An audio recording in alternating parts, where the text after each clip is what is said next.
Ayah Vanessa Angel, Dodi Sudrajat sangat menginginkan hak asuh Gala jatuh ke tangannya.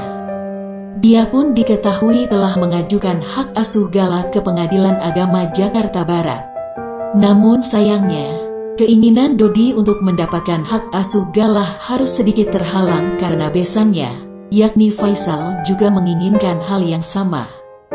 Gilang Dirga sebagai pemilik acara memberikan pertanyaan sederhana yang tak terduga.